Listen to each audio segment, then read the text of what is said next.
हरे कृष्णा। जगत गुरु शिल प्रभुपाद महाराज की जय। परम पूज्य लोकनाथ स्वामी महाराज की जय।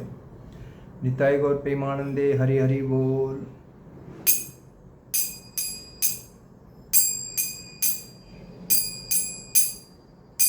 जय राधा माधव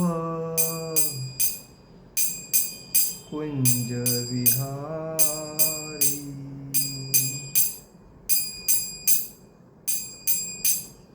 जय राधा माधव कुंज विहारी।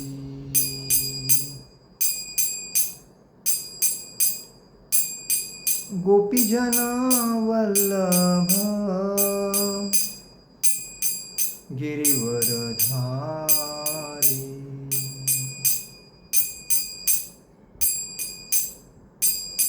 गोपी जना वल्लभ गिरिवरधारी। यशोदानंदन ब्रज जन रंजन। यशोदा नंदन ब्रज जन रंजन। यमुना तीरा वनचारी। यमुना तीरा वनचारी। जय राधा माधव कुंज विहारी। जय राधा माधव कुंज विहारी। हरे कृष्णा कृष्णा कृष्णा हरे हरे। हरे राम राम राम हरे हरे। हरे कृष्णा कृष्णा कृष्णा हरे हरे। हरे राम राम राम हरे हरे। हरे कृष्णा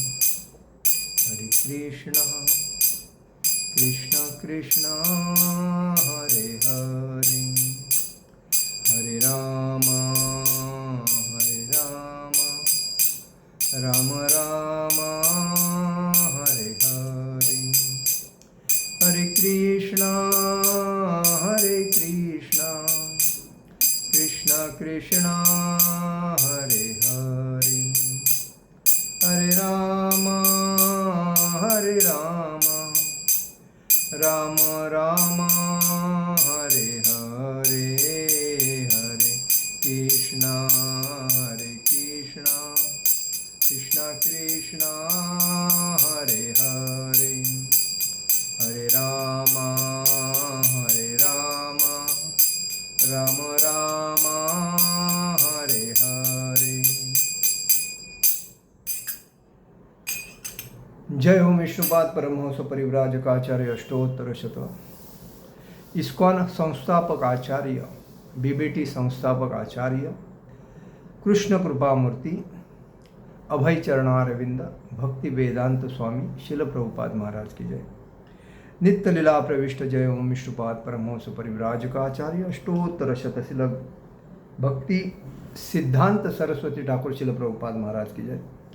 जय ओम विष्णुपाद परमहंस परिव्राजकाचार्य अष्टोत्तर शतशिल गौर किशोर जी बाबा जी महाराज की जय। जय ओम विष्णुपाद परमहंस परिव्राजकाचार्य अष्टोत्तर शतशिल भक्ति विनोद ठाकुर शिल प्रभुपाद महाराज की जय। जय ओम विष्णुपाद परमहंस परिव्राजकाचार्य अष्टोत्तर शतशिल जगन्नाथ जी बाबा जी महाराज की जय। जय ओम विष्णुपाद परमहंस परिव्राजकाचार्य अष्टोत्तर शतशिल श्री रूप सनातन भट्ट रघुनाथ श्री जीव गोपाल भट्टदास रघुनाथ चडगो स्वामी शिल प्रभुपाद महाराज की जय। अनंत कोटि वैष्णव वृंद की जय। नामाचार्य शिल हरिदास ठाकुर की जय। प्रेम से कहो श्री कृष्ण चैतन्य प्रभु नित्यानंद श्री अद्वैत गदाधर शिवासादि गौर भक्तवृंद की जय। श्री श्री राधा कृष्ण गोप गोपीनाथ श्याम कुंड राधा कुंड गिरि गोवर्धन की जय। मथुरा वृंदावन धाम की जय। मायापुर नवदीप धाम की जय। द्वारका धाम की जय। पूर्ण पुरुषोत्तम चित्र जगन्नाथपुरी धाम की जय। बद्रीनाथ धाम की जय। रामेश्वरम धाम की जय। अयोध्या धाम की जय। गंगा माई की जय। यमुना माई की जय। तुलसी महारानी की जय। भक्ति देवी की जय। हरिनाम संकीर्तन की जय।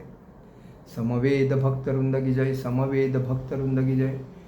समवेद भक्तवृंद की जय। All glories to assembled devotee, all glories to assembled devotee, all glories to assembled devotee। Shri Shri Guru Gauranga की जय। निताई गौर प्रेमानंदे हरि हरि बोल। ओम नमो भगवते वासुदेवाय। ओम नमो भगवते वासुदेवाय। ओम नमो भगवते वासुदेवाय। नारायणं नमस्कृतं नरो चैव नरोत्तमं देवी सरस्वती व्यासं ततोदयो उदीरये।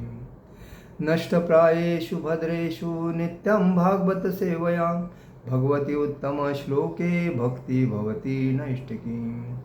कृष्णाय वासुदेवाय देवकी नंदनाय च नंदगोपकुमाराय गोविंदाय नमो नमः।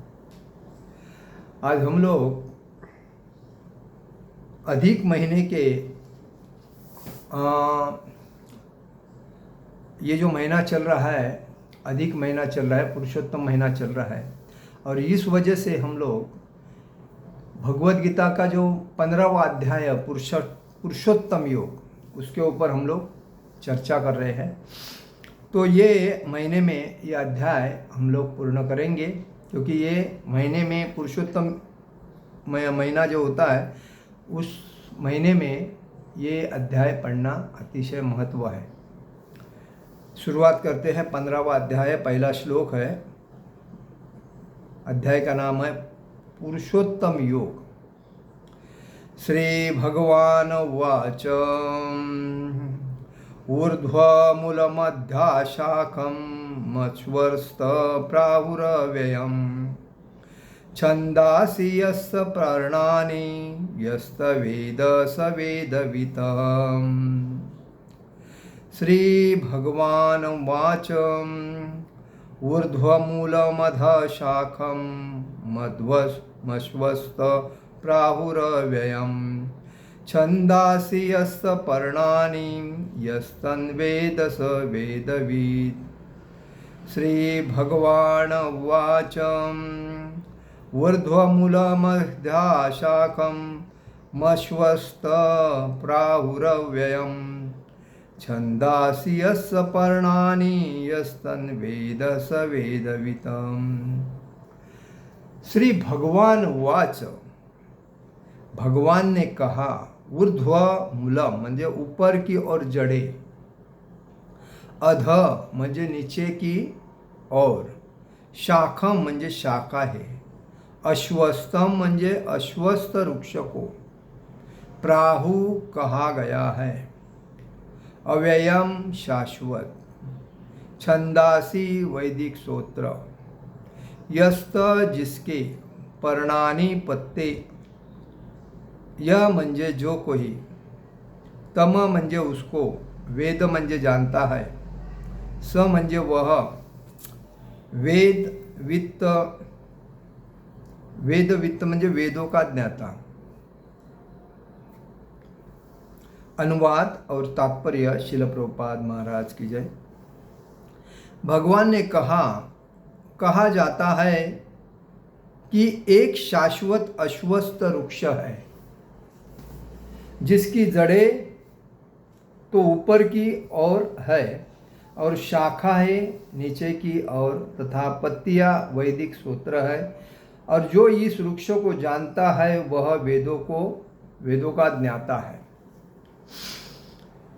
तात्पर्य में श्रील प्रभुपाद जी लिखते हैं, श्रील प्रभुपाद महाराज की जय, भक्ति योग की महंता की विवेचना के बाद यह पूछा जा सकता है कि वेदों का क्या प्रयोजन है। इस अध्याय में बताया गया है कि वैदिक अध्ययन का प्रयोजन कृष्ण को समझना है। अतएव जो कृष्ण भावना भावित है, जो भक्ति में रत है, वह वेदों को पहले से ही जानता है। इस भौतिक जगत के बंधन की तुलना अश्वत्थ के वृक्ष से की गई है। जो व्यक्ति सकाम कर्म में लगा है, उसके लिए इस वृक्ष का कोई अंत नहीं है। वह एक शाखा से दूसरी में और दूसरी से तीसरी में घूमता रहता है। इस जगत रूपी वृक्ष का कोई अंत नहीं है और इस वृक्ष में आसक्त है, उसकी मुक्ति की कोई संभावना नहीं है। वैदिक सूत्र को आत्मोन्नति के लिए वे ही इस वृक्ष के पत्ते हैं। इस वृक्ष की जड़ें ऊपर की ओर बढ़ती है, क्योंकि वे इस ब्रह्मांड के सर्वोच्च लोक से प्रारंभ होती है, जहाँ पर ब्रह्मा स्थित है। यदि कोई इस मोह रूपी अविनाशी वृक्ष को समझ लेता है तो वह इससे बाहर निकल सकता है। बाहर निकलने की इस विधि को जानना आवश्यक है। पिछले अध्याय में बताया जा चुका है कि भव बंधन से निकलने की कई विधियां हैं। हम 13वें अध्याय तक यह देख चुके हैं कि भगवत भक्ति की सर्वोत्कृष्ट विधि है। भगवत भक्ति की सर्वोत्कृष्ट विधि है। भक्ति का मूल सिद्धांत है भौतिक कार्यों से विरक्ति तथा भगवान के दिव्य सेवा में अनुरक्ति। भौतिक कार्यों से विरक्ति और भगवान की दिव्य सेवा में अनुरक्ति। इस अध्याय के प्रारंभ में संसार से आसक्ति तोड़ने की विधि का वर्णन हुआ है। इस संसार की जड़ें ऊपर बढ़ती है। इसका अर्थ है कि ब्रह्मांड के सर्वोच्च लोक से पूर्ण भौतिक पदार्थ से यह प्रक्रिया शुरू होती है। वहीं से सारे ब्रह्मांड का विस्तार होता है, जिसमें अनेक लोग उसकी शाखाओं के रूप में होते हैं। इसके फल जीवों के कर्मों के फल के अर्थात धर्म, अर्थ, काम तथा मोक्ष के द्योतक है। यद्यपि इस संसार में ऐसे वृक्ष का जिसकी शाखाएं नीचे की ओर हो तथा जड़ें ऊपर की ओर हो, कोई अनुभव नहीं है। किंतु बात कुछ ऐसी है, ऐसा वृक्ष जलाशय के निकट पाया जा सकता है। हम देख सकते हैं कि जलाशय के तट पर उगे वृक्ष का प्रतिबिंब जल में पड़ता है तो उसकी जड़ें ऊपर तथा शाखाएं नीचे की ओर दिखती है। दूसरे शब्दों में यह जगत रूपी वृक्ष आध्यात्मिक जगत रूपी वास्तविक वृक्ष का प्रतिबिंब मात्र है। इस आध्यात्मिक जगत का प्रतिबिंब हमारी इच्छाओं में स्थित है। जिस प्रकार वृक्ष का प्रतिबिंब जल में पड़ रहता है, इच्छा ही इस प्रतिबिंबित भौतिक प्रकाश में वस्तुओं के स्थित होने का कारण है। जो व्यक्ति इस भौतिक जगत से बाहर निकलना चाहता है, उसे वैशेषिक अध्ययन के माध्यम से इस वृक्ष को भली भांति जान लेना चाहिए। फिर वह इस वृक्ष से अपना संबंध विच्छेद कर सकता है। यह वृक्ष वास्तविक वृक्ष का प्रतिबिंबी बिंब होने के कारण वास्तविक प्रतिरूप है। आध्यात्मिक जगत में सब कुछ है। ब्रह्म को निर्विशेषवादी इस भौतिक वृक्ष का मूल मानते हैं और सांख्य दर्शन के अनुसार इसी मूल से पहले प्रकृति, पुरुष और तब 3 गुण निकले। और फिर 5 मूल तत्व पंचमहाभूते, फिर 10 इंद्रिया, दशेंद्रिय, मन आदि। इस प्रकार से सारे संसार को 24 तत्वों में विभाजित करते हैं। यदि ब्रह्म समस्त अभिव्यक्तियों का केंद्र है तो एक प्रकार से यह भौतिक जगत 180 अंश गोलार्ध में है, दूसरे 180 अंश गोलार्ध में आध्यात्मिक जगत है, क्योंकि यह भौतिक जगत उल्टा प्रतिबिंब है। अतः आध्यात्मिक जगत में भी इसी प्रकार की विविधता होनी चाहिए। प्रकृति परमेश्वर की बहिरंगा शक्ति है और पुरुष साक्षात परमेश्वर है। इसकी व्याख्या भगवद गीता में हो चुकी है। क्योंकि यह अभिव्यक्ति भौतिक है अतः क्षणिक है। प्रतिबिंब में क्षणिक होता है, क्योंकि कभी वह दिखता है और कभी नहीं दिखता है, परंतु वह सूत्र जहाँ से यह प्रतिबिंब प्रतिबिंबित होता है यह शाश्वत है। वास्तविक वृक्ष के भौतिक प्रतिबिंब का विच्छेदन करना होता है। जब कोई कहता है कि अमुक व्यक्ति वेद जानता है, तो इससे समझा जा सकता है कि वह इस जगत की आसक्ति से विच्छेद करना जानता है। यदि वह इस विधि को जानता है तो समझिए कि वह वास्तव में वेदों को जानता है। जो व्यक्ति वेदों के कर्मकांड द्वारा आकृष्ट होता है वह इस वृक्ष की सुंदर हरी पत्तियों से आकृष्ट होता है। वह वेदों के वास्तविक उद्देश्य को नहीं जानता। वेदों का उद्देश्य भगवान ने स्वयं प्रकट किया है और वह है इस प्रतिबिंबित वृक्ष को काटकर आध्यात्मिक जगत में वास्तविक वृक्ष को प्राप्त करना। ओम अज्ञानतिमिरान्धस्य ज्ञानाञ्जनशलाकया चक्षुरुन्मीलितेन तस्मै श्रीगुरुवे नमः। श्रीचैतन्यमनोभीष्टं स्थापितं येन भूतले स्वयं रूपकदा मह्यं ददाति स्वपदान्तिकं। वन्देऽहं श्रीगुरु श्रीयुपदकमलं श्रीगुरुवैष्णवाञ्च श्रीरूपं सागरजातं सहगण रघुनाथामतं तं सजीवं साद्वैतं सावधूतं परिजनसहितं कृष्णचैतन्यदेवं श्रीराधाकृष्णपादान् सहगण ललिता श्रीविशाखान्विताञ्च। हे कृष्ण करुणा सिंधु दीनबंधु जगतपते गोपेश गोपिकाकांत राधाकांत नमस्ते। तप्त कांचन गौरांगी राधे वृंदावनेश्वरी विशोभानुसुते देवी प्रणमामि हरिप्रिये। वाञ्छाकल्पतरुभ्यश्च कृपा सिन्धुभ्यो भवपतितानां पावनेभ्यो वैष्णवेभ्यो नमो नमः। नमो ब्राह्मणदेवाय गो ब्राह्मणहिताय जगद्हिताय कृष्णाय गोविन्दाय नमो नमः। गुरुवे गौरचंद्राय राधिकाय तदालिये कृष्णाय कृष्णभक्ताय तद्भक्ताय नमो नमः। जय श्री कृष्ण। नमो विष्णुपादाय कृष्णवेष्णाय भूतले श्रीमते भक्तिवेदांत स्वामी निते नामे। नमस्ते सारस्वती देवे गौरवाणी प्रचारिणे निर्विशेष शून्यवादी पाश्चात्य देशतारिणे। जय श्री कृष्ण चैतन्य प्रभु नित्यानंद श्री अद्वैत गदाधर शिवासादि गौर भक्तवृंद। हरे कृष्ण कृष्ण कृष्ण हरे हरे, हरे राम राम राम हरे हरे।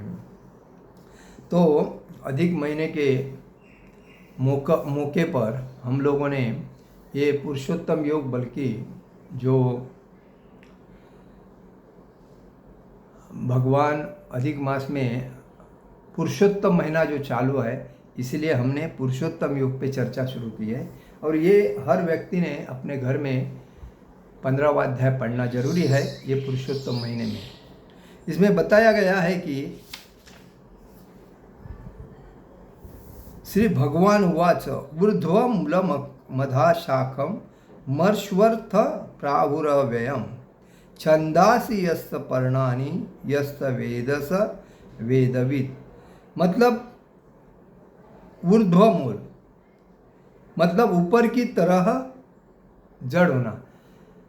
वैसा तो हम देखते हैं जो वड का पेड़ रहता है उसको क्या बोलते हैं, अश्वत्थ वृक्ष। उसको मराठी में वड का वडाचं झाड बोलते हैं, वड पेड़। वो पेड़ जो है वो साक्षात भगवान है, लेकिन उसमें बताया गया है कि जो जड़ है भगवान है। तो वो हिसाब से हमें याद रखना चाहिए, कभी भी हम उस पेड़ को जब देखते हैं तो उसको परिक्रमा करना चाहिए, उसकी पूजा करना चाहिए। जो व्यक्ति उस पेड़ की पूजा जब करता है तो उसको सुख शांति ऐश्वर्य जानता है, उसके घर में जीवन में कभी तकलीफ नहीं होती है उसकी। इसलिए और उससे जो ऑक्सीजन मिलता है वो माता जी को मतलब एनर्जी युक्त होता है। कभी भी अगर अति वीक माता जी है, उस पेड़ के नीचे जाके अगर बैठती है तो सुबह के टाइम पे तो उस पेड़ के जो आजू बाजू में जितना ऑक्सीजन है वो पावरफुल देता है, एनर्जी युक्त देता है उसे। इसीलिए माता जी सभी अपने वट सावित्री के उस पेड़ को वड के पेड़ को परिक्रमा करती है, क्योंकि उनको मालूम है ये साक्षात भगवान है। तो उसमें क्या बताया है,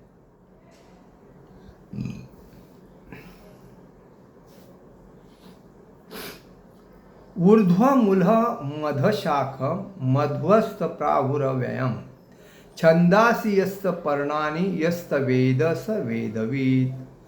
जिस अश्वस्थ वृक्ष की जड़ ऊपर है, जड़ मतलब मूल, मतलब हाँ मूल बोलते हैं मराठी में, जो नीचे का जो भाग है वो, और शाखा ये नीचे है, नीचे फैली है, उसे अविनाशी संसार वृक्ष कहा गया है। कौन सा? अविनाशी संसार वृक्ष। मतलब जड़ ऊपर कैसा है, मूल कारण परमात्मा भगवान जो है वो सब कुछ उन्हीं से उत्पन्न होता है, ये उस पेड़ का जड़ भाग बताता है। शाखा ये क्या है, नीचे है। तो यह भौतिक संसार के अनेक लोगों, जीवों, कर्मों, इच्छाओं में फैला हुआ है।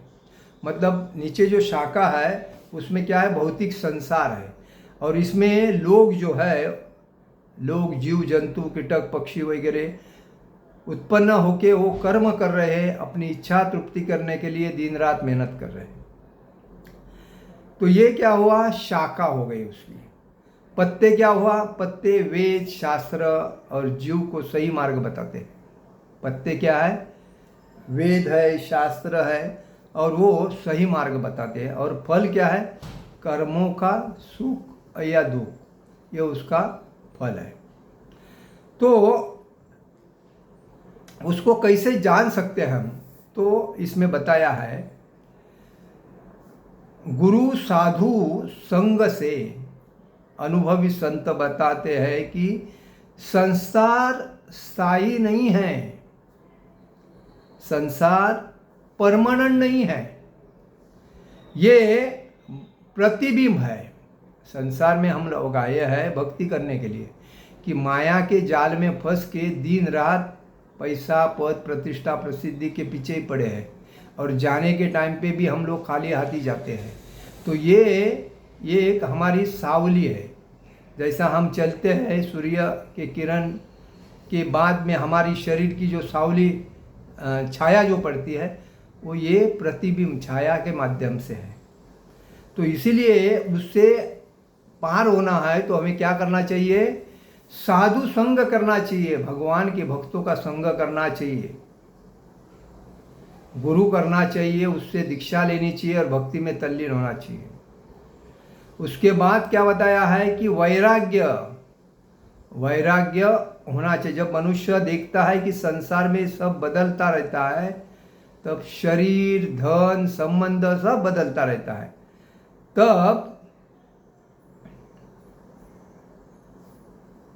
तभी हमें समझता है कि ये संसार परमानेंट नहीं है, ये टेम्परवारी है। और इसीलिए हमें हर चीज़ से आसक्ति नहीं करना चाहिए। जब हम आसक्ति करते हैं तब उस बंधन में फंसते हैं। विरक्ति पकड़ना चाहिए, नहीं मुझे चाहिए, नहीं मुझे भक्ति ही चाहिए, ये भक्ति की आसक्ति करनी चाहिए।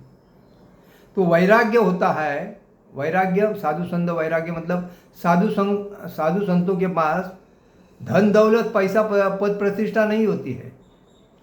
वो खाली भगवान का नाम रूप गुण लीला में तल्लीन रहते हैं और उनके हाथ में माला रहती है और भगवान का नाम रहता है, तभी तो आनंद में जीवन जीते हैं। उनका एक ही बात है, एक टाइम प्रसाद बनाते हैं, आराम से खाते हैं और भक्ति में लगे रहते हैं, तो उनका जीवन सबसे श्रेष्ठ है। लोग साधु अगर अनपढ़ भी रहेगा और भगवान श्री कृष्ण का भक्त भी रहेगा, खाली दिन भर भक्ति कर रहा है, बाकी कुछ नहीं, बिजनेस नहीं कर रहा है, पैसा कमा नहीं रहा है, फिर भी लोग आके उसके चरण में दंडवत नमस्कार करते हैं और उनके थाली में जो भी अपने पास है वो डाल देते हैं। तो साधु को बाकी करने की ज़रूरत क्या है? इसीलिए वैराग्य होना चाहिए। तो वैराग्य में आदमी बोलता है तो पेट कैसा भरेगा? भगवान ने सब सुविधा बना के दिए है, करने वाला चाहिए। तो जब पढ़ने के बाद बच्चे डॉक्टर बनते हैं, इंजीनियर बनते हैं, मंत्री बनते हैं, अलग अलग मतलब विदेश में जाके अलग अलग टेक्निकल बनते हैं, लेकिन वो क्या करते हैं? वो तो यही काम करते हैं कि अपना पेट भरने के लिए रोजगार के पीछे लगते हैं। रोजगार करने के पीछे जीवन को ही गार कर देते हैं। कैसा? तो चोरी करते हैं, पैसा चोरी के माध्यम से, दलाली के माध्यम से कमाते हैं, कमीशन के माध्यम से। जो उनको मानधन मिलता है वही कमा के अगर अपने परिवार को चलाएंगे और भक्ति में दंग रहेंगे तो उनका जीवन सफल हो जाएगा। लेकिन वो भक्ति भी नहीं करते, खाली धन कमाने के पीछे लगे रहते, तो उनका जीवन बर्बाद होता है। और इसलिए जो अज्ञान, जो अनपढ़ है और जो उसने भक्ति पकड़ी है, तो सबसे श्रेष्ठ है। ध्रुव महाराज कौन सी डिग्री प्राप्त किए थे? प्रहलाद महाराज ने कौन सी डिग्री प्राप्त की थी? लेकिन उनको साक्षात भगवान ने दर्शन दिया। हम लोग डिग्री प्राप्त करते हैं, माया के चक्कर पड़ते हैं और हमें पुनर्जन्म जन्म पुनर्जन्म मरण इस चक्कर में वापस आना पड़ता है। क्यों? तो माया में फंसे पड़े हैं। और इसीलिए माता पिता बोलते हैं मेरा बच्चा पढ़ लिख के बड़ा हो जाएगा, इंजीनियर हो जाएगा, डॉक्टर हो जाएगा, पैसा कमाएगा, मेरी परिस्थिति बदल जाएगी, हमने बहुत कष्ट सहे है, मेरे बच्चों को उतना कष्ट नहीं। यही तो मूर्खता है। अरे आपने जो कष्ट सहे थे वैसे अपने बच्चों को भी कष्ट सहने के लिए लगाओ, तभी उनको जीवन का महत्व मालूम पड़ेगा। आप कष्ट सहे हो, उनको फैसिलिटी बना के दे रहे हो, तो इसका मतलब आपके आगे तकलीफ है, क्योंकि उनको तकलीफ ही मालूम नहीं है, रेडीमेड मिल रहा है। तो इसलिए भगवान बोलते हैं वैराग्य होना चाहिए। तो पढ़ा लिखा के अपने बच्चों को सफ़ेद चोर बनाने से बेटर है, अनपढ़ भी रहेगा चलेगा, लेकिन सबसे पहले भक्ति में लगाना चाहिए। तो भक्ति, कोई कुटुंब में बच्चे 10-10 होते हैं, 8-8 10-10 होते हैं, सब पढ़ लिख के बड़े हो जाते हैं, अलग अलग जगह पे रहने जाते हैं, माता पिता को कोई देखता ही नहीं। लेकिन जो अनपढ़ रहता है वो घर पे रहता है, माता पिता को भी देखता है, भगवान की पूजा भी करता है, अपनी खेतीबाड़ी जो ज़मीन जायदाद है उसके ऊपर ध्यान भी रखता है। तो वो सब जो इधर उधर भाग के चले गए हैं, वो सब लोग आते हैं जब मिलने के लिए माता पिता को, तो इसके पहले चरण पकड़ते हैं, क्योंकि ये सबको पकड़ के चल रहा है। मतलब श्रेष्ठ कौन है? पढ़ा लिखा है कि अनपढ़ है? तो इसीलिए भक्ति में वैराग्य होना चाहिए, क्योंकि ज्ञान और वैराग्य ये भक्ति के दो पुत्र हैं। जिसको ज्ञान होता है उसको ही वैराग्य आता है, नहीं तो वैराग्य नहीं आता है। तो इसे ज्ञानी बनना है तो हमें संतो साधु संग करना चाहिए। और इसी वजह से उसमें बताया कि वैराग्य होना चाहिए, मतलब इच्छा आकांक्षा इंद्रिय तृप्ति के पीछे नहीं पड़ना है, भक्ति के पीछे पड़ना, जीवन को सही मार्ग से लेके जाना है, इसे वैराग्य आना चाहिए। और वो कैसा आएगा? तो साधु संग, ये बात है। दूसरी बात क्या है? भक्ति से मूल की ओर जाना है कि शाखाओं में उलझने के बजाय भगवान की शरण लेना ही वास्तविक ज्ञान है। लोग क्या करते हैं? इंद्रिय तृप्ति के पीछे बढ़ते हैं, पद, प्रतिष्ठा, प्रसिद्धि, पैसा पैसा, कार, इसके पीछे पड़ते हैं और जीवन को खराब करते हैं। तो सबसे बेटर क्या है? अपने को भगवान के भक्तों से संगति करके लेना चाहिए। और मुख्य बात, भगवान को शरण जाना चाहिए। भगवान कृष्ण, राधा कृष्ण का मंदिर कहाँ है? वहाँ जाके दंडवत साष्टांग करके, हे प्रभु मैं आज से आपके चरण में, ये बोलना चाहिए और समर्पित होना चाहिए। तो ये बात है। तो इसमें इसलिए बताया गया है कि ये जो शाखा ये है ना, यही हमें माया में फैलाती है, उसकी पीछे हम लोग लगते हैं। लेकिन हमें कहाँ समर्पित होना है? जड़ में, जहाँ मुख्य मूल किधर है? भगवान किधर है? उससे। तो भगवान ये जड़ है और बाकी इच्छा आकांक्षा ये फांदी है, पत्ते वेद है, मतलब ज्ञान है, उसको हम पकड़ना चाहिए। तो इसीलिए बताया गया है कि हमें परमात्मा भगवान से संबंध रखना है। बाकी कोई, सब कुछ किससे उत्पन्न हुआ है? जड़ से। जैसा पेड़ लगाने के बाद हम लोग पेड़ के जड़ को पानी देते हैं, तो वो जड़ का पानी फांदी में जाता है, पत्ते में जाता है, फल में जाता है, फूल में जाता है और पेड़ भी ऑटोमेटिक बड़ा हो जाता है। लेकिन वही पानी हम लोग फांदी में देंगे, पत्ते में देंगे, फूल में देंगे, फल में देंगे, तो पेड़ के जड़ को जाएगा नहीं ना। इसीलिए ये बताया गया है कि जो व्यक्ति भगवान की भक्ति करता है तो उसको भक्ति में दृढ़ होना चाहिए, न कि संसार की माया जाल में पद, प्रतिष्ठा, प्रसिद्धि की चक्कर में पैसा पैसा करके सब कुछ इधर रखेगा। बाद में जाने के टाइम पे खाली हाथ जाएगा और वापिस उल्टा जन्म में आ जाएगा, पुनर्जन्म जन्म। उसने कैसा कर्म किया उस बेसिस पे उसको जन्म मिलेगा। तो अगर गलत कर्म किया है, चोरी से अपनी धन संपत्ति कमाया है, गलत रास्ता पकड़ के मतलब वेश्या व्यवसाय के साथ चला है, जुआ खेला है, शराब पिया है, परस्त्री संभोग किया है, तो ऐसे में उसको डुक्कर का तो जन्म मिलेगा ही मिलेगा, नाली का कीड़ा तो बनेगा ही वो, क्योंकि उसका पतन होएगा, नरक में जाएगा वो। तो इसी वजह से हमें समझना चाहिए कि हमें मुख्य क्या करना चाहिए। तो भगवान को समर्पित होना चाहिए, तभी जीवन सफल हो जाएगा। उसके बाद बताया है कि जब वृक्ष पानी के कटड़े पे रहता है और पानी एकदम क्लीन रहता है, स्वच्छ रहता है, तभी वो पेड़ अपने को पानी में भी दिखता है, बराबर है। तो वो हमें लगता है अरे पानी में पेड़ है। तो ये संसार भी ऐसा ही है। हम माया के जाल में फंसते हैं और समझते हैं कि ये मेरा खुद का है, ये मेरा परमानेंट है। मैं कोई बोलता है देखो मैंने ये प्रॉपर्टी लिया है, इसमें अभी बिल्डिंग बनवाया है, पूरा पेड़ पौधा लगा के अभी मस्त किया, अभी इनकम चालू रहेगा। तो ये किसके लिए किया है? इसका उम्र 100 साल है, उसके आगे कौन है? उसके खाने वाले हैं। जो किसके लिए किया है? हाँ, प्रभुपाद जी ने जो किया है, ना अपने लिए किया है ना अपने परिवार के लिए है, उन्होंने समाज के लिए किया। वसुधैव कुटुंबकम, ये जो बात है, सभी लोग मेरा कुटुंब है। पूरी दुनिया को प्रभुपाद ने एक कुटुंब में जोड़ा। पहला तो उनका 3 बच्चे थे, पत्नी थी, इतना ही कुटुंब था।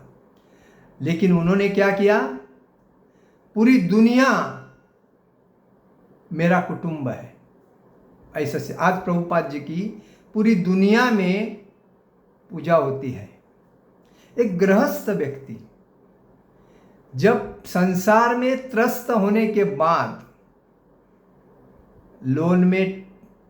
लोन हो गया, बिजनेस फ्लॉप हो गया, नौकरी छूट गई, बिजनेस फ्लॉप हो गया, सर पे कर्जा आया, फैक्ट्री बंद पड़ गई, जीवन जीने का मतलब कैसा जीने का आगे कोई रास्ता नहीं, तो एक मित्र ने कहा चलो अभय, हम एक महाराज आए उसको मिलने के लिए। तो यार सब महाराज ऐसे होते हैं, उनके भरोसे में रहना बेकार है, सब बीड़ी पीते तो कौन जाएगा उन महाराज के। नहीं, ये महाराज कुछ अलग है, अभी तुम बोल रहे हो उसके लिए आता हूँ, देखो। तो उस मित्र ने उनको लेके जाके जब उनके सामने बिठाया, तभी वो महाराज भक्ति सिद्धांत सरस्वती ठाकुर जी महाराज ने बोला, अरे आप तो क्वालिफाइड हो, आप जैसे व्यक्ति ने भक्ति का प्रचार जोम से करना चाहिए, उत्साह से करना चाहिए। प्रभुपाद जी आश्चर्य हो गए, अरे इनकी मेरी पहचान नहीं कभी हुई और आज पहली भेंट में मुझे बता रहे हैं कि भक्ति का प्रचार क्यों नहीं कर रहे। तो प्रभुपाद ने जान लिया कुछ मेरे में है, और इस वजह से उन्होंने प्रभुपाद को किसी से मिक्स होने को नहीं दिया, क्योंकि मिक्स होने से आदमी बोलते हैं ना संगति का परिणाम वैसा हो जाता है। तो उनके जो मिक्स नहीं हुए थे वो वैसे के वैसे रह गए, लेकिन प्रभुपाद जी को जो गुरु ने आदेश दिया वो प्रभुपाद ने अपने उत्साह नीचे आधौर्यात उसको पकड़ के उस आदेश पे चलते गए और उन्होंने विदेश में जाके भक्ति का प्रचार करके बुक्स वगैरह राइटिंग करके उनको बेच के लोगों को भक्ति के मार्ग में लाए। एक साधा गृहस्थ व्यक्ति भी ये कर सकता है। तो आजकल के गृहस्थ व्यक्ति को कौन सी है सभी फैसिलिटी। तभी तो प्रभुपाद जी क्या लिखते थे, बैक टू गॉड होम जो लेख लिखते थे उसको लिखते थे, प्रिंटिंग करते थे और खुद ही बेचते थे और उससे पैसा आता था, उसमें गुजारा करते थे। आज तो प्रभुपाद ने सबके लिए तो प्लेटफॉर्म ऐसा बना के दिया है, रेडीमेड प्लेटफॉर्म है। खाली वैष्णव बनने के लिए 4 नियमों का पालन करो, धोती कुर्ता पहनो, भक्ति में आ जाओ और अपने जीवन को सार्थक करो। बड़ी मेहनत करने की कोई ज़रूरत नहीं। तो उसमें भी लोग उस लेवल में आते हैं और चोरी करने को शुरुआत करते हैं। भगवान के घर में भी चोरी करना चालू करते हैं कोई पद मिलने के बाद। ऐसे में तो ऐसा नहीं होना चाहिए। लेकिन कहने का मतलब है तो ये गृहस्थ आदमी क्या नहीं कर सकता है ये बताया।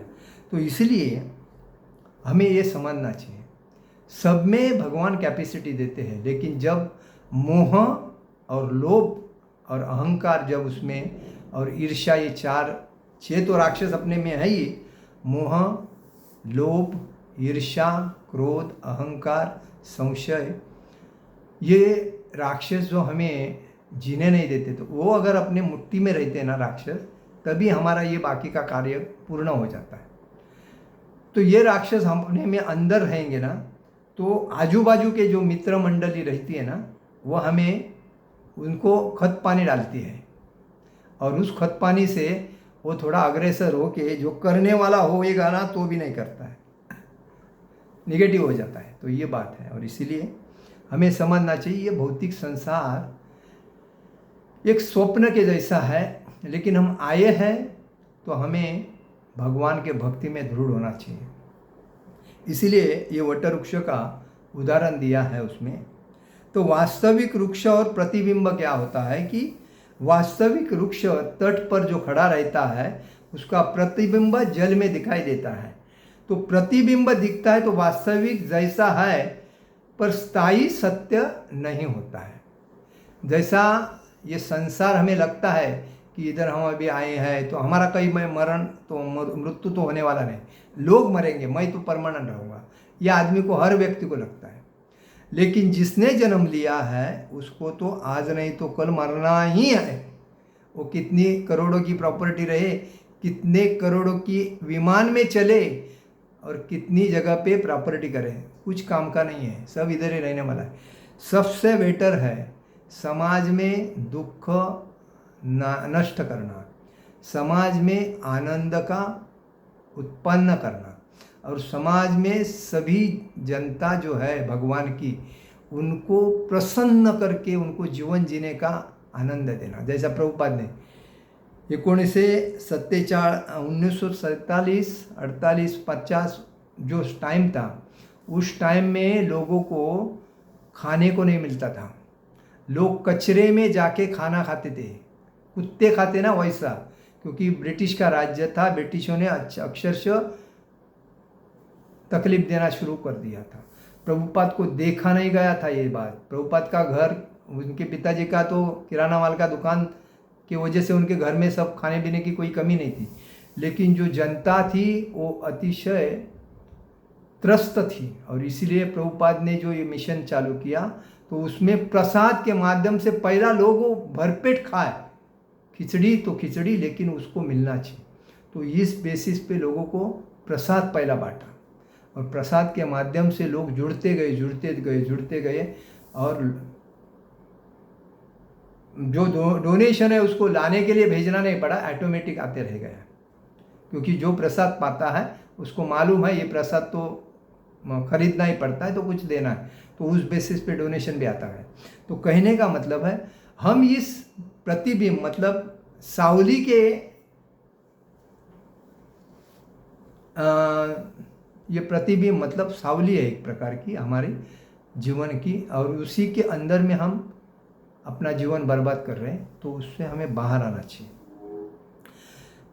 तो सत्य क्या है वो समझना चाहिए। इसीलिए हमें प्रतिबिंब दिखता है, लेकिन वास्तविक जैसा है पर स्थायी वो सत्य नहीं होता। हमें प्रतिबिंब दिखता है, लेकिन ऐसा लगता है ये सही, ऐसा ही रहेगा, हम मरेंगे नहीं, हम जितना रहे हम लास्ट टाइम अमर रहेंगे, तो हमारे साथ कुछ हो, लेकिन वो सत्य नहीं होता है। आदमी है तो कर जाना ही है उसको। इसलिए कोई भी चीज़ अपने, इसलिए साधु संत देखो अन्न वस्त्र निवार ये तीन चीज़ों में ध्यान देते हैं, और बाद में बाकी किसके ऊपर ध्यान नहीं देते, और भक्ति में ध्यान देते हैं। तो आदमी ये जितने भी फैसिलिटी बना के रखा है ये अपने सोई सुविधा के लिए, उतना वो आलसी भी बन रहा है और भक्ति से दूर भी जा रहा है। इच्छाएं बढ़ती जा रही है, पैसा मिल रहा है लेकिन इच्छाएं बढ़ती जा रही है, लेकिन जिसको टाइम देना है उसके पास टाइम ही नहीं है, और जिसको नहीं देना है, जो काम का नहीं, उसके पास फुल टाइम दे रहा है। तो आध्यात्मिक जगत वास्तविक है। तो क्या है ये आध्यात्मिक जो जगत है, इसीलिए बोलते हैं बच्चे जन्म में आते हैं तो उसको समझने, कुछ माता पिता को पहचानने को लग गया, तो उसको संस्कार, संस्कृति, आध्यात्मिकता, इसको शुरुआत करना चाहिए देने के लिए। जैसा बोलते हैं ना, बच्चों को बाल कड़ू देते हैं तो उसके बाद उसका शरीर कड़वा होने की वजह से उसको रोग राई से दूर होता है, पेट में जंत नहीं होते हैं, वो तकलीफ नहीं होता है, बाल कड़ू देते हैं ना, वैसा ही ये संस्कार, संस्कृति, आध्यात्मिकता का बाल कड़ू देना चाहिए बच्चों को। तो उसके मन में, हृदय में और जीवन में परफेक्ट बैठेगा। उसको कोई अगर उसको डिप्रेशन में डालने को देखेगा या नेगेटिव करने को देखेगा, तमोगुण में लेके जाएगा, रजोगुण में लेके जाएगा, तो भी वो पावरफुल बन के चलेगा। तो भौतिक संसार उसका अस्थायी प्रतिबिंब है, आध्यात्मिक वास्तविक है। और ये भौतिक संसार में जितनी हम लोग व्यस्त है, ये क्या है, प्रतिबिंब है। और इसीलिए उसके चक्कर में हमें ज़्यादा नहीं ध्यान देना चाहिए। आज लोग भौतिक संसार में पैसा आने के बाद क्या क्या खरीदते हैं जो कुछ काम का नहीं है, फिर भी उनकी परिस्थिति, दूसरे ने लिया तो मेरे को भी मेरे पास होना चाहिए ऐसा। तो उल्टा अश्वस्थ वृक्ष का मतलब है ऊर्ध्वमूलम अधशाखम अश्वस्थम, मतलब ऊर्ध्वमूलम म्हणजे जड़ ऊपर, अर्थात परम सत्य भगवान, जड़ ऊपर है, मतलब जो मूल है ऊपर है ना, तो वो परम सत्य भगवान है। और अध शाखा म्हणजे नीचे फैली जो शाखा ये है, जो लटकती है ना मूल, उसमें तो अर्थात विभिन्न लोक, देह, कर्म, भोग, ये है क्या है, लोग हैं, संसार के लोग हैं, उसके बाद अलग अलग देह, उसके बाद जो कैसा कर्म करता है, और उसके बाद उस भोग क्या क्या उसको मिलते हैं, वो है। तो अस्थिरता मतलब पानी में कोई पत्थर मारता है तो पत्थर मारने के बाद पानी फैल जाता है, तो हिलता हिलता ऐसा फैलता है, बराबर है। तो वैसा ही ये शरीर, धन, संबंध, सुख दुख ये है आदमी के साथ। शरीर हमें आज मिला है, तो अगला हमें शरीर जो मिलेगा तो किसके ऊपर डिपेंड करता है? हमारे कर्म के ऊपर। हम कर्म कितना अच्छा किया और कितना बुरा किया उसके ऊपर। उसके बाद धन है, आज है तो कल नहीं है। संबंध, जिसके पास अच्छे संबंध है वो अच्छा बोलता है, न बुरे है तो बुरा बोलता है, तो आज है तो कल संबंध भी नहीं। सुख दुख ये आता जाता रहता है, तो कभी सुख है कभी दुख है, तो ये कैसा है? प्रतिबिंब बदलता रहता है, उसके जैसा है।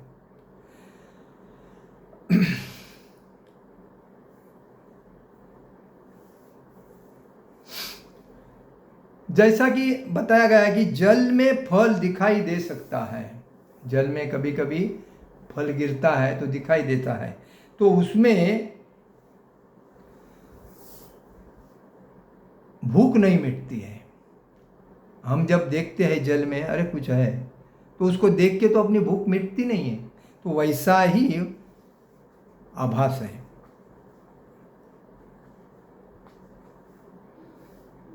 प्रतिबिंब दिखता है लेकिन वो वास्तविक नहीं होता है, इसीलिए आध्यात्मिक जो है वही मुख्य, अपना कार्य मुख्य है। भौतिक इंद्रिय सुख के लिए हमने कितनी भी मेहनत की और कितने भी परिश्रम किए,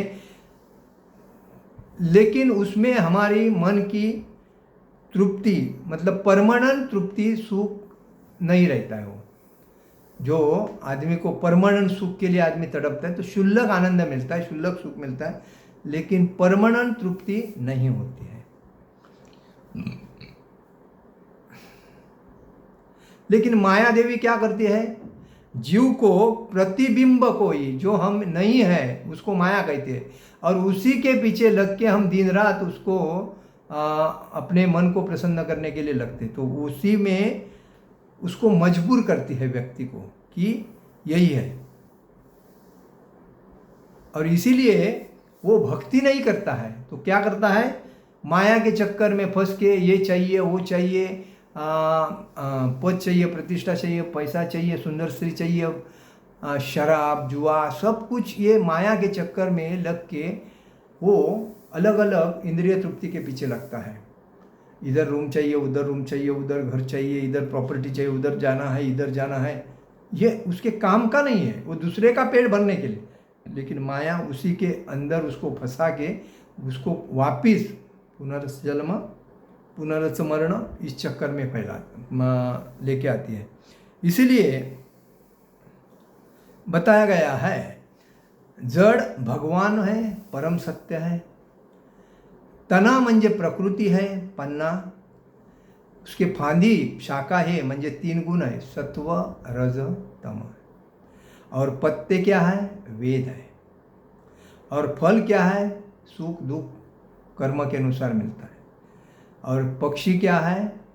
जीवात्माएं हैं जो इधर इधर उड़ते रहते हैं, आज इधर तो कल उधर, मतलब पुनर्जन्म पुनर्स्मरण, कभी मनुष्य जीवन, कभी गधा, कभी बैल, कभी ऐसे चक्कर में फंसा रहता है। तो इसलिए मैं कहा गया है कि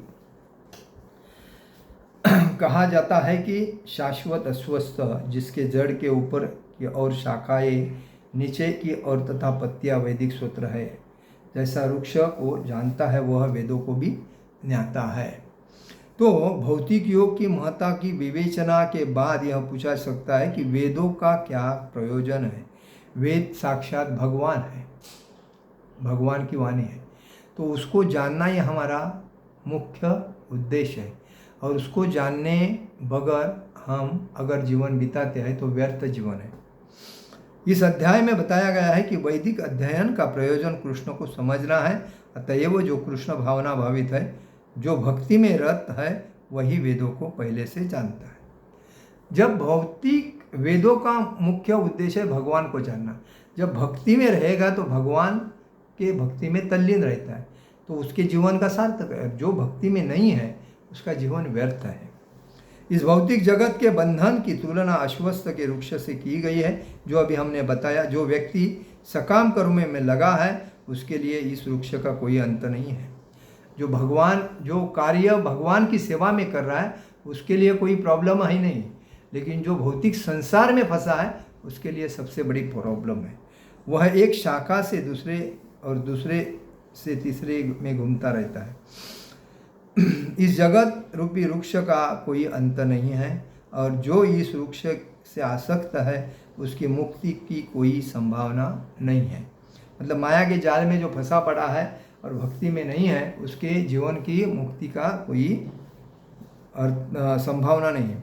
वैदिक सूत्र तो आत्मोन्नति के लिए है, भगवान की जो भक्ति है आत्मोन्नति के लिए है, आत्मा को भगवान के धाम लेके जाने के लिए है, और वो हिसाब से उसको वापिस पुनर्जन्म पुनर्जमरण के चक्कर में आना नहीं पड़ता है।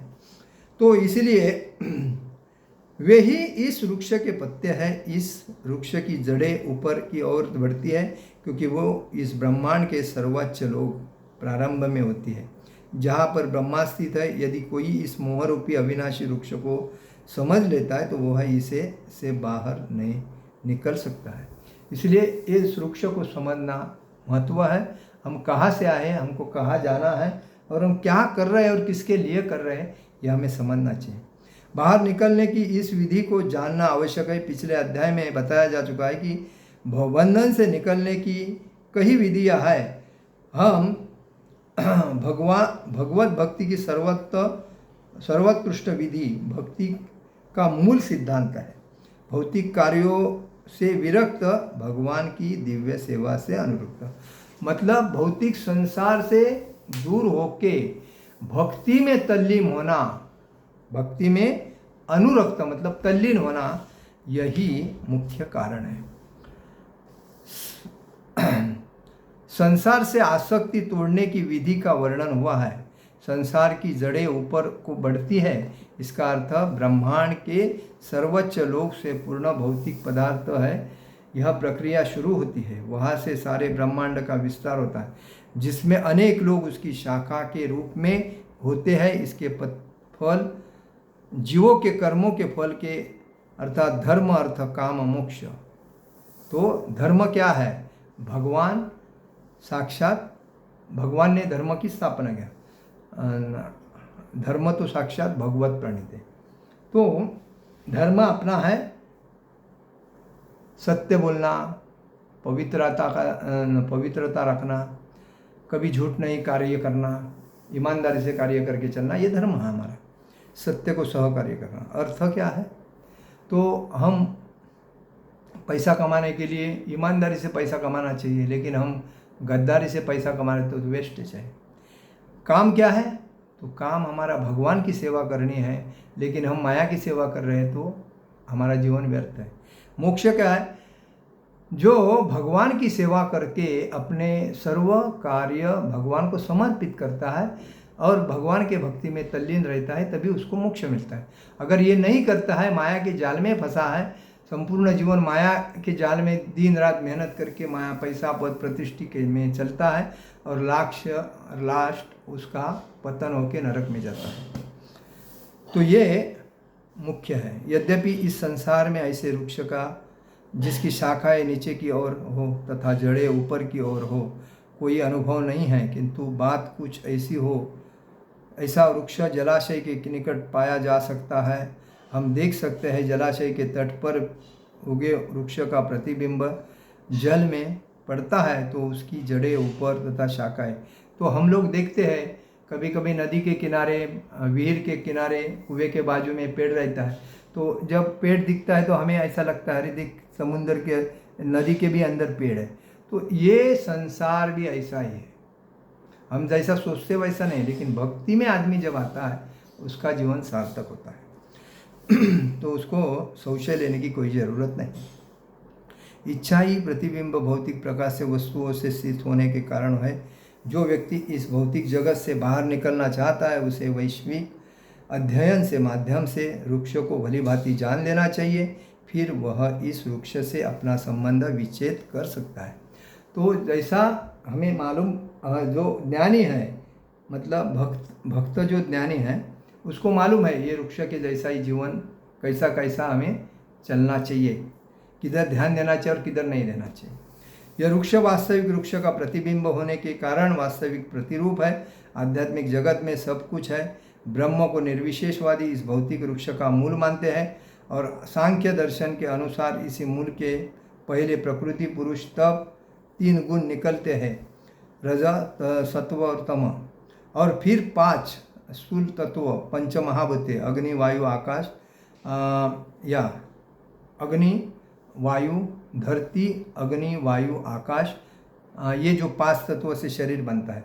फिर 10 इंद्रियां होती है, उसमें कान नाक वगैरह जो है 10 इंद्रियां होती है। इस प्रकार वे सारे संसार को 24 तत्वों से विभाजित करते हैं। यदि ब्रह्म समस्त अभिव्यक्तियों का केंद्र है तो एक प्रकार से यह भौतिक जगत 180 अंश गोलार्ध में है और 180 अंश गोलार्ध में आध्यात्मिक जगत है। चूँकि इस भौतिक जगत उल्टा प्रतिबिंब है, अतः आध्यात्मिक जगत में इसी प्रकार की विविधता होनी चाहिए। प्रकृति परमेश्वर की बहिरंगा शक्ति है, माया भगवान की बहिरंगा शक्ति है। शक्ति तो 3 है, अंतरंगा, तटस्थ और बहिरंगा। लेकिन अंतरंगा शक्ति में प्रवेश करने के लिए हमें बहिरंगा शक्ति को पूर्ण त्याग देना चाहिए, उसके ऊपर चर्चा करेंगे। चूँकि यह अभिव्यक्ति भौतिक है अतः क्षणिक है, प्रतिबिंब भी क्षणिक होता है, क्योंकि कभी वह दिखता है कभी नहीं दिखता है, परंतु वह सूत्र जहाँ से यह प्रतिबिंबित होता है शाश्वत है। वास्तविक वृक्ष के भौतिक प्रतिबिंब का विवेचन करना होता है। जब कोई कहता है कि अमुक व्यक्ति वेद जानता है तो इससे समझ जाता है कि वह इस जगत की आसक्ति से विच्छेद करना जानता है। जिसको वेद का ज्ञान है वो भौतिक संसार में पड़ता नहीं, वो माया के जाल से दूर रहता है और उसको जीवन का महत्व मालूम है। यदि वह इस विधि को जानता है तो समझिए वास्तव में वेदों का ज्ञाता है। जो व्यक्ति वेदों के कर्मकांड द्वारा आकृष्ट होता है वह इस वृक्ष की सुंदर हरी पत्तियों को से आकृष्ट होता है। वह वेदों के वास्तविक उद्देश्य को नहीं जानता। वेदों का उद्देश्य भगवान ने स्वयं प्रकट किया है और वह है प्रतिबिंबित वृक्ष को काट कर आध्यात्मिक जगत में वास्तविक वृक्ष को प्राप्त करना। मतलब भगवान ने स्पष्ट किया है, बताया है कि ये प्रतिबिंब मतलब माया के चक्कर में रहने के से बजाय अपने मुख्य परमानेंट जीवन में आना चाहिए। जहाँ से हम लोग आए थे वहाँ आना चाहिए और उसमें हमें आनंद लेना चाहिए। तो इसमें बताया है शरीर किस प्रकार बनता है, तो अभी बताया पंचमहाभूते पृथ्वी तत्व हड्डियाँ मांस त्वचा, जल तत्व रक्त रस शरीर तथा द्रव भाग, अग्नि तत्व म्हणजे 5 होते पृथ्वी जल अग्नि वायु आकाश, इससे अपना शरीर बना है। तो अग्नि तत्व क्या है, पाचन शक्ति शरीर की गर्मी, और वायु तत्व क्या है, श्वास लेना गति नाड़ी संचालन वायु तत्व। आकाश तत्व क्या है, शरीर की खाली जगह, मतलब जितना शरीर का खाली है जगह वो आकाश के तहत। तो शरीर में क्या होता है कि वात पित्त कब इसमें अपना शरीर चलता है। तो वात क्या है, गति नियंत्रण करता है। पित्त क्या है, पाचन शक्ति और ऊर्जा शक्ति बनाता है। कब क्या है, संरचना और स्थिरता करता है। तो इसमें आधुनिक विज्ञान के अनुसार ये शरीर बना है। तो उसमें क्या होता है, प्रोटीन क्या है, तो मांसपेशी, त्वचा, बाल, शरीर योगा मतलब मांस पेशी अंदर की, ये ऊपर की त्वचा, बाल और ये शरीर जो और योगा। पानी क्या है, पानी अपने शरीर में 70% भाग पानी से होता है, बराबर। खून गंदगी वो सब इसमें आई, बाहर की निचला तापमान पेशी जो भी है उसके अंदर। खनिज क्या है, खनिज मतलब हड्डियाँ बनती है, कैल्शियम आयरन खून पोटेशियम नस मांसपेशी उसके अंदर रहते हैं। वसा क्या है, मतलब ऊर्जा स्टोर करना, गर्म रखना, सुरक्षा रखना, ये वसा है। तो उसमें क्या है, शरीर आँख, रंग, ऊंचाई सब कुछ आया है उसके अंदर। तो स्थूल शरीर पंचमहाभूतों से बना है, सूक्ष्म शरीर मन और बुद्धि से बना, अहंकार से है। सूक्ष्म शरीर कैसा है? मन, बुद्धि और अहंकार से। कारण स्तर क्या है? कर्म से संस्कार ये होते हैं। तो इसमें और भी बताया है महाभूत क्या है? भूमि, जल, अग्नि, वायु, आकाश, बरोबर। तो ज्ञानेंद्रिय क्या है? ज्ञानेंद्रिय आंखें है, कान है, नाक है, जीवा है, त्वचा है। कर्मेंद्रिय क्या है? कंठ है, पैर है, हाथ है, गुदा है, जिनेंद्रिय है। और इंद्रिय विषय क्या है? इंद्रिय गंध, रस, रूप, स्पर्श और शब्द यह है। तो इच्छा, द्वेष, सुख, दुख, शरीर के गुण इसमें हमें मालूम पड़ता है। तो इसी वजह से शरीर हमारा बना है और इस वजह से हमें समझना चाहिए कि हमें भौतिक संसार से अगर मुक्त होना है तो भगवान के भक्ति में ही तल्लीन होना है, माया में तल्लीन नहीं होना है। और पुनरुत्थ जन्म पुनरुत्थ मरण इस चक्कर को तोड़ना है और माया को छोड़ना है और भगवान के भक्ति को प्राप्त करके, भगवान के प्रेम प्राप्त करके भगवान के धाम जाना है। यही हमारा जीवन का मुख्य उद्देश्य है। हरे कृष्णा कृष्ण कृष्ण हरे हरे, हरे राम राम राम हरे हरे। जगत गुरु शिल प्रभुपाद महाराज की जय, परम पूज्य लोकनाथ स्वामी महाराज की जय। निताई गौर प्रेमानंदे, हरि हरि बोल।